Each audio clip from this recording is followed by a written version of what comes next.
O capítulo 10 tem por objeto o contrato administrativo. A expressão contrato administrativo pode indicar uma pluralidade de figuras muito distintas. A nossa preocupação nesse momento é com o contrato administrativo propriamente dito, em sentido restrito, que consiste num acordo de vontades para constituir uma relação jurídica destinada ou a satisfazer de modo direto necessidades da administração pública ou a delegar a um particular o exercício de competências públicas.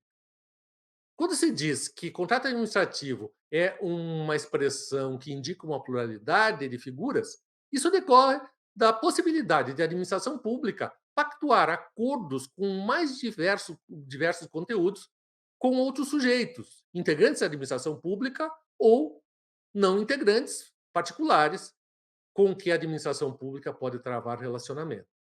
Eu posso então ter TACs, por exemplo, termos de ajustamento de conduta, posso ter diferentes figuras de convênios, termos de colaboração, diferentes figuras, todas elas compreendidas num conceito amplo de contrato administrativo. No entanto, nós estamos tratando aqui do contrato administrativo em sentido restrito, que se caracteriza por um regime jurídico peculiar que é caracterizado também por dois atributos. O primeiro é a existência de competências anômalas, reconhecidas à administração pública e que são usualmente referidas como prerrogativas extraordinárias. E, por outro lado, uma proteção reforçada ao particular. As competências anômalas significam que a administração pública, nos contratos administrativos propriamente ditos, esses em sentido restrito, esses contratos compreendem poderes jurídicos para a administração pública, alterar unilateralmente o conteúdo da avença, fiscalizar de modo exacerbado a conduta do particular com quem ela contrata, e, inclusive, impondo-lhes sanções e promovendo a extinção do contrato em situações anômalas, sem a necessidade de recorrer ao Poder Judiciário para isso. Trata-se, portanto, de poderes jurídicos que usualmente não são encontrados nos contratos administrativos privados. Por outro lado, o contrato administrativo em sentido próprio, ele atribui ao particular um conjunto de proteção, de normas de proteção, que se relacionam com a ideia de preservação da equação econômico-financeira do contrato, ou seja, aquela relação original entre encargos e vantagens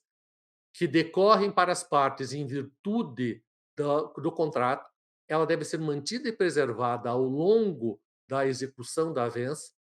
e se asseguram medidas de tutela ao particular e também à administração pública, sempre que essa relação venha a ser desequilibrada em virtude de eventos supervenientes. Existem diferentes classificações para os contratos administrativos e me parece que a distinção mais relevante é entre contratos de colaboração, que são esses contratos de compra, alienação, obras, serviços, que se caracterizam pela execução por um particular de uma prestação diretamente em favor da administração pública mediante uma contraprestação, usualmente financeira,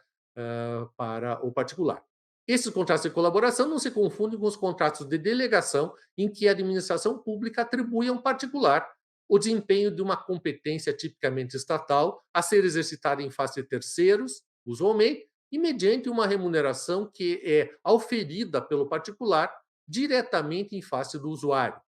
O caso mais evidente é o da concessão de serviço público, em que um concessionário desempenha uma atividade pública em favor da comunidade e é remunerado mediante uma tarifa, um preço que é desembolsado pelos usuários desse serviço.